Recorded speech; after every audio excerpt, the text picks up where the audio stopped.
LG전자 주주분들, 오늘 장 마감했습니다. LG전자가 오늘도 올랐습니다. 이제 나흘 연속 상승이에요. 종가는 19만 4천 원이고요. 전일보다 4.6%가량 올라오면서 최근 밀렸던 가격을 차근차근 회복하고 있습니다. 그런데 주주분들 입장에서는 조금 답답할 수도 있어요. 분명 나흘째 오르고 있는데요. 삼성전자나 하이닉스처럼 하루에 10%씩 확 치고 올라가는 모습은 나오지 않고 있거든요. 오르긴 오르는데 속도가 느립니다. 그래서 이런 생각이 드실 수 있어요. 좋은 실적도 나왔고 새로운 사업 이야기도 계속 나오는데 왜 급하게 올라가지 못할까? 결론부터 말씀드리면요. LG전자가 힘이 없어서 천천히 오르는 건 아닙니다. 지금은 단기 자금이 한꺼번에 몰리는 급등 구간보다요. 위에 쌓여있는 매물을 하나씩 받아내면서 가격을 다시 만드는 구간에 가깝습니다. 급하게 올라가지 않는 대신 하락할 때마다 물량을 받는 자금이 들어오고 있는 상황이에요. 오늘 흐름부터 짚어볼게요. LG전자는 19만 1,500원에서 출발했습니다. 장중에는 19만 7,900원까지 올라갔고요. 한때 19만 원 아래로 내려오기도 했지만 결국 19만 4천원에서 장을 마쳤습니다. 장중 고점에서 조금 밀리기는 했습니다. 그렇다고 상승분을 전부 반납한 것도 아니에요.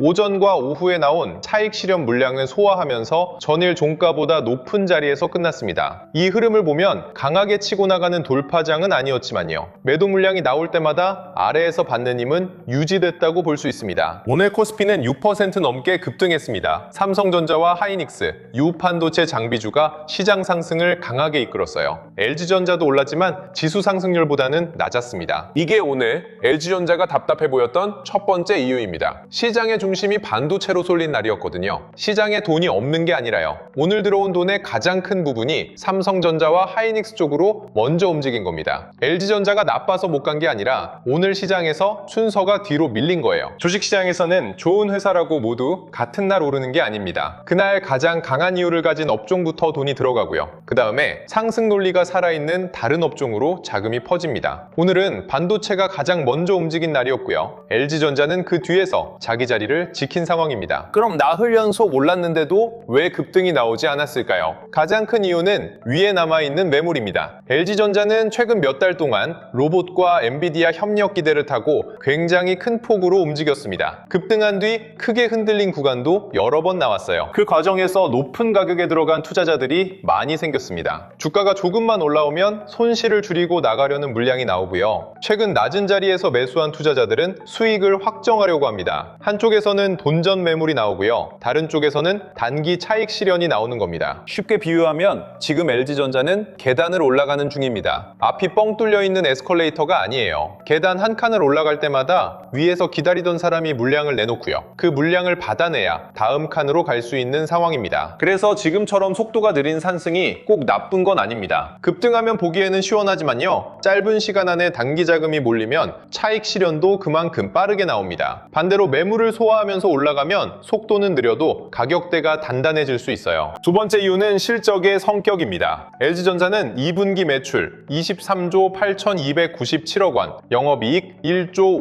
5,788억 원을 발표했습니다. 매출은 전년보다 14.9%, 영업이익은 146.9% 증가하면서 역대 2분기 기준 최대 실적을 기록했습니다. 숫자만 보면 주가가 바로 폭발해도 이상하지 않은 실적입니다. 그런데 시장은 실적 안쪽을 나눠서 보고 있어요. 이번 영업이익에는 과거에 납부했던 관세 환급액이 약 4천억 원 정도 반영된 것으로 추정됩니다. 그러니까 시장에서는 이렇게 보는 겁니다. 실적이 엄청나게 좋아진 건 맞다. 그런데 이번에 들어온 이익 가운데 일회성으로 들어온 부분은 다음 분기에 반복되지 않을 수 있다. 그래서 발표된 영업이익 전체를 그대로 내년까지 이어질 숫자로 계산하지 않는 거예요. 다만 여기서 실적을 일회성이라고 낮춰볼 필요도 없습니다. 관세 환급을 제외한 별도 영업이익도 약 9천억 원 수준으로 추정됐고요. 전년보다 40% 이상 늘어난 것으로 분석됐습니다. 매일경제2, 본업도 좋아졌다는 뜻이에요. 가전에서는 인공지능 기능이 들어간 프리미엄 제품과 구독 서비스 비중이 늘었고요. 텔레비전 사업도 고부가 제품 판매와 원가 절감으로 수익성이 회복됐습니다. 전장 사업은 수주 잔고를 기반으로 흑자를 이어갔고요. 냉난방 봉조 사업도 구조적으로 성장하고 있습니다. 그러니까 현재 시장의 고민은 실적이 좋은지 나쁜지가 아닙니다. 좋은 실적 가운데 반복 가능한 이익이 얼마나 되는지 보는 중이에요. 일회성 환급이 빠진 다음 분기에도 영업이익이 높은 수준을 유지한다면요. 그때는 LG전자에 대한 평가가 때보다 한 단계 더 올라갈 수 있습니다. 세 번째는 새로운 사업의 기대가 아직 실제 수주 숫자로 완전히 바뀌지 않았다는 점입니다. LG전자는 인공지능 데이터 센터 냉각 사업을 키우고 있습니다. 실제 서버와 비슷한 데모 서버와 모사칩을 활용해 고성능 인공지능 서버의 발열 환경을 재현하고요. 냉각 성능과 신뢰성을 검증하고 있습니다. 이건 단순히 에어컨을 더 파는 이야기가 아닙니다. 인공지능 서버는 전력 소비가 크고 발열도 엄청나잖아요. GPU 성능이 높아질수록 열을 식히는 장비의 중요성도 같이 올라갑니다. LG전자는 칠러와 냉각수 분배 장치, 콜드 플레이트를 연결한 데이터 센터 열 관리 사업을 준비하고 있어요. 시장이 이 사업을 좋게 보는 이유는 분명합니다. 기존 가전 사업은 경기와 소비의 영향을 많이 받지만요. 인공지능 데이터 센터 냉각은 기업 간 거래이고 장기 계약으로 연결될 가능성이 큽니다. 한번 고객을 확보하면 장비 공급뿐 아니라 유지 보수와 교체 수요까지 이어질 수 있습니다. 그런데 아직 엔비디아의 공식 공급망에 들어갔다고 확인된 건 아닙니다. LG전자도 서버렉을 수주하거나 양산한다는 보도에는 선을 그었고요. 현재 확인된 건 인공지능 데이터 센터 냉각 솔루션을 실제와 비슷한 조건에서 검증하고 있다는 단계입니다. 그래서 주가도 한꺼번에 기대를 전부 반영하지 않는 겁니다. 공식 고객 인증이 나오고요. 글로벌 빅테크와 실제 계약이 확인되며 그 계약이 매출과 이익으로 연결돼야 합니다. 시장은 가능성에는 일부 가격을 주고요. 확인된 수주에는 더 높은 가격을 줍니다. 로봇 사업도 비슷합니다. LG전자는 홈로봇과 로봇 관절에 들어가는 액추에이터 사업에 대한 기대를 받고 있습니다. 가전과 연결되는 가정용 로봇을 만들 수 있다는 그림은 굉장히 매력적이에요. 하지만 로봇 사업도 아직 현재 이익보다 미래 가능성의 비중이 큽니다. 제품이 언제 상용화되는지, 실제 판매 가격이 어느 정도인지, 가전 사업과 어떤 방식으로 연결되는지가 더 구체적으로 나와야 합니다. 시장이 기대를 접은 건 아니지만요. 기대를 숫자로 확인할 시간을 기다리고 있는 겁니다. 그래서 LG전자는 지금 급등주와 실적주 사이에 있습니다. 전통 가전과 텔레비전, 다지 전장 사업에서는 실제 이익이 나오고 있고요. 냉난방 공조와 인공지능 데이터 센터, 바지 로봇에서는 미래 성장 기대가 붙어 있습니다. 현재 사업만 보면 실적주이고요. 미래 사업을 보면 성장주입니다. 그런데 성장주의 높은 평가를 받으려면 실제 수주와 매출이 더 확인돼야 해요. 이 중간 단계에 있기 때문에 주가도 하루에 폭발하기보다 계단식으로 움직이는 겁니다. 오늘 기관 수급도 눈여겨볼 필요가 있습니다. 장중 집계 기준으로 기관은 LG전자를 7거래일 연속 순매수했고요. 누적 순매수 물량은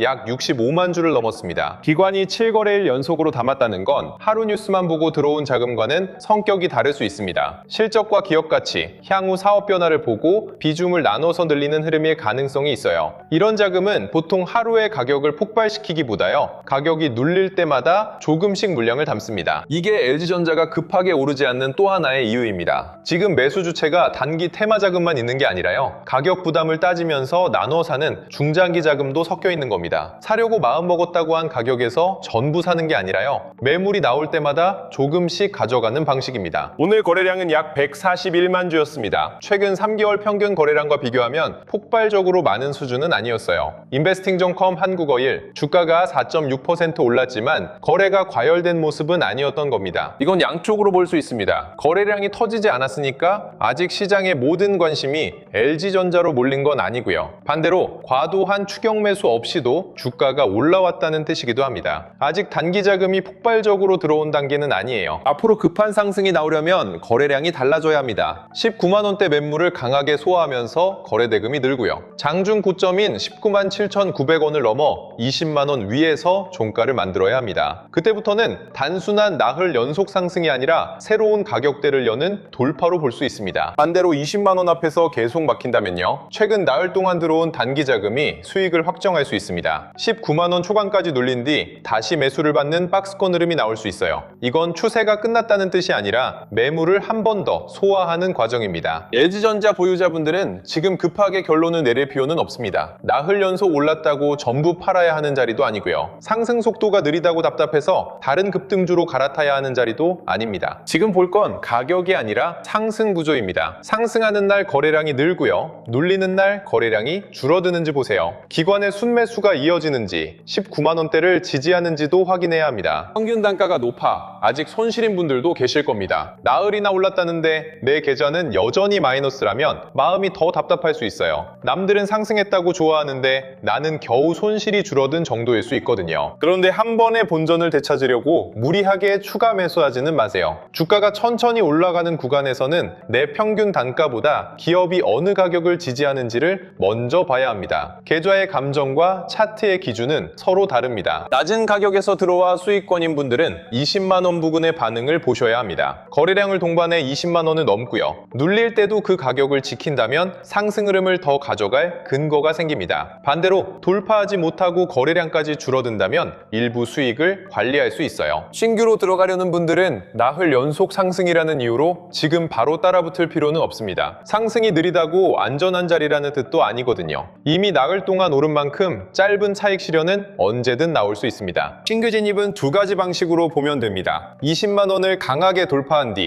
그 가격 위에서 안착하는 흐름을 확인하거나요. 19만 원 초반으로 눌릴 때 기관과 외국인이 물량을 다시 받아주는지 보는 방식입니다. 중간에서 애매하게 따라붙는 것보다 기준이 분명합니다. 지금 LG전자에서 가장 좋은 시나리오는 이겁니다. 19만 원대를 지지하고요. 기관 순매수가 이어지는 가운데 20만 원을 거래량과 함께 돌파하는 겁니다. 여기에 데이터 센터 냉각 사업의 실제 고객 인증이나 수주가 확인된다면 상승 속도도 빨라질 수 있어요. 반대로 조심해야 할 흐름도 있습니다. 20만 원 앞에서 계속 밀리고요. 기관 매수가 줄어드는 가운데 18만 원대 중반까지 다시 내려온다면 최근 상승의 힘이 약해졌다고 볼 수 있습니다. 실적 기대는 남아있어도 단기 가격 조정은 나올 수 있어요. 주식 투자를 하다 보면 가장 답답한 순간이 있습니다. 종목은 분명 오르고 있는데 내 계좌는 생각만큼 회복되지 않고요. 더 사야 할지, 기다려야 할지, 일부를 줄여야 할지 순서를 잡기 어려운 순간이 오거든요. LG전자 하나만 보유한 것 같아도 계좌 안에는 비슷한 방향의 종목이 같이 들어있을 수 있습니다. 로봇주와 인공지능 관련주, 전력기기와 가전부품주를 함께 가지고 있다면요. 종목 이름은 달라도 같은 기대와 같은 수급에 움직일 수 있습니다. 그래서 이번에는 보유 종목 화면을 캡처해서 올리기만 하면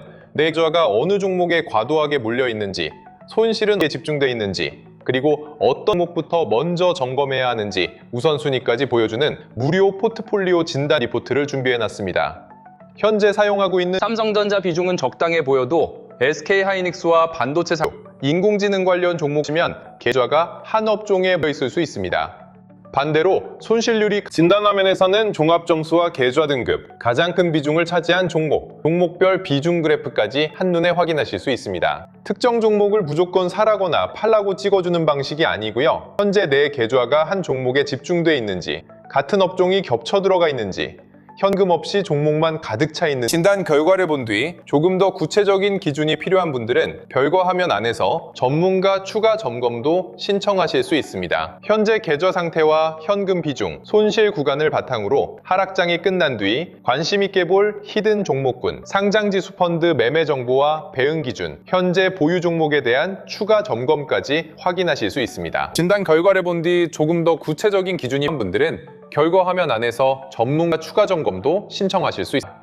현재 계좌 상태와 현금 비중, 손실 구간을 바탕으로 하락장 뒤 관심 있게 볼 종목군, 상장지수 펀드 매매 정보와 대응, 여기에 세력단가 지지선 상기, 글로벌 AI 자금 순환 맵, 보조지표 템플릿, 실전 매매 전략, 시크릿 책자 3권, 주도주 알림센터까지 함께 보시게 준비해놨습니다.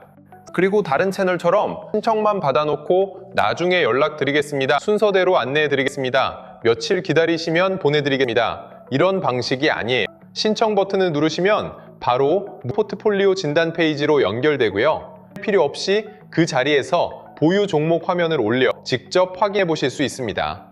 증권사 앱에서 이번 주말에는 삼성전자 주가만 반복해서 찾아보지 마세요. 내 계좌가 삼성전자와 반도체 한 방향에 얼마나 몰려 있는지, 손실이 어느 종목에 집중되어 있는지, 추가 매수보다 비중 조정이 필요한 상태는 아닌지를 함께 확인하셔야 합니다. 종목 전망이 맞더라도 계좌 구조가 잘못되어 있으면 작동해도 대응이 어려워집니다. 넘어 20만 위에서 종가를 만들어야 합니다. 그때부터는 화면 아래 구독과 좋아요 버튼 눌러주시고요. 댓글창에 구독 완료라고 남겨주세요. 설명란이나 고정 댓글 링크로 들어가 신청하시면 지금 바로 무료 포트폴리오 진단부터 확인해 보실 수 있습니다. 다시 매수를 받는 박스권 흐름이 나올 수 있어요. 이건 추세가 끝났다는 뜻이 아니라 매물 삼성전자는 이제 좋은 실적을 보여주는 것만으로는 부족합니다. HBM 고객 확대와 파운드리 수율 개선이 실제 주문과 이익으로 연계하고요. 주가에서는 외국인 현물과 성물, 프로그램 자금이 다시 돌아오는 모습이 확인돼야 합니다. 월요일 갭상승 여부보다 그 나흘 연속 올랐다고 마음이 급해질 필요도 없고요. 속도가 느리다고 실망할 필요도 없습니다. 주가는 빠르게 오르는 것보다 올라간 가격을 지키는 게 더 중요할 때가 있습니다. LG전자는 지금 달리는 단계라기보다요. 다시 달리기 위해 발판을 단단하게 만드는 과정에 있습니다.